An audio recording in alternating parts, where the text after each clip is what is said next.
Batam, Direktorat Jenderal Bea dan Cukai, DJBC, menyita 7,2 juta batang rokok ilegal yang diselundupkan di perairan Riau.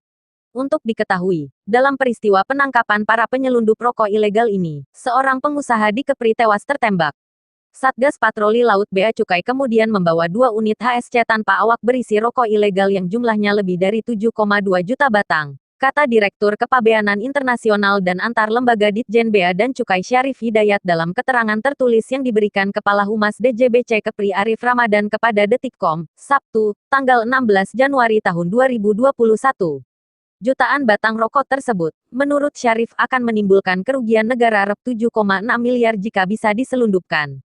Selain rokok ilegal, Syarif menuturkan, petugas Bea Cukai menemukan karung berisi batu dan kayu yang diduga sengaja disiapkan untuk melawan petugas manakala mafia penyelundup rokok ini tertangkap. Dengan potensi kerugian negara Rp 7,6 miliar ke Tanjung Balai Karimun, ujar Syarif.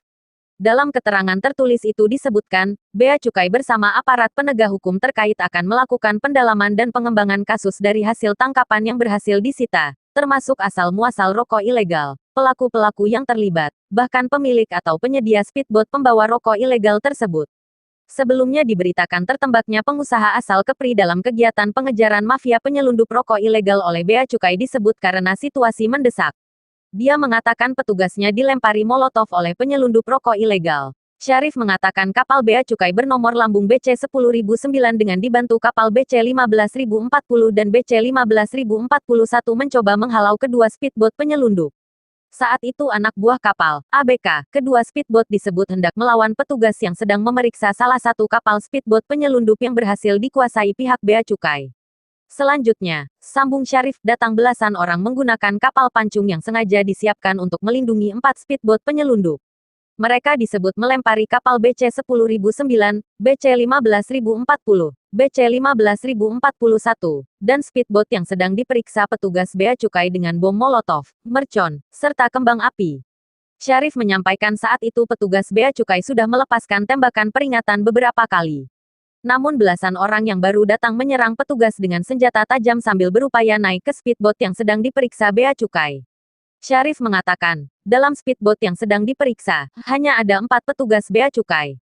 Tak lama, kawanan penyelundup menyandarkan kapal pancung mereka ke speedboat tersebut dan menyerang petugas menggunakan senjata tajam serta mercon. Anggota kami sudah dalam posisi terdesak dan pelaku sudah menyerang dengan mengayunkan senjata tajamnya ke badan petugas. Dalam keadaan terdesak dan keselamatan jiwanya terancam, maka petugas melakukan pembelaan diri dan terpaksa melakukan tindakan tegas terukur terhadap pelaku yang menyerang petugas Bea Cukai, ungkap Syarif dalam keterangan tertulis itu. Syarif mengaku para penyelundup sempat menjauhi kapal speedboatnya yang dikuasai petugas Bea Cukai setelah rekan mereka ditembak. Namun mereka kembali mengejar dan menyandarkan kapal pancungnya. Terakhir, kapal para penyelundup baru berhenti mengejar kapal yang dikuasai petugas Bea Cukai setelah petugas melepaskan tembakan peringatan lanjutan ke arah atas dan datang bantuan 2 kapal patroli Bea Cukai lainnya. Peristiwa pengungkapan penyelundupan rokok ilegal ini menjadi sorotan lantaran mengakibatkan seorang pengusaha asal Kepri tewas. Keluarga pengusaha itu melaporkan Bea Cukai dengan dugaan pembunuhan. Dari surat tanda terima laporan itu melaporkan ada dugaan tindak pidana pembunuhan. Pelapornya Bapak Arjuna, kalau tidak salah ini anak almarhum. Terlapornya Bea Cukai, kata Kabid Humas Polda Kepri Kombes Heri Goldenhart saat dimintai konfirmasi Detikcom pagi tadi. Heri menjelaskan pihak keluarga melaporkan hal tersebut pada Jumat, 15/1. Polisi akan menindaklanjuti laporan tersebut dengan mengautopsi jenazah pengusaha tersebut. Tadi malam, pihak keluarga itu sudah membuat laporan polisi ke Polda Kepri. Berdasarkan laporan polisi itu, akan kami lakukan autopsi, jelas Heri.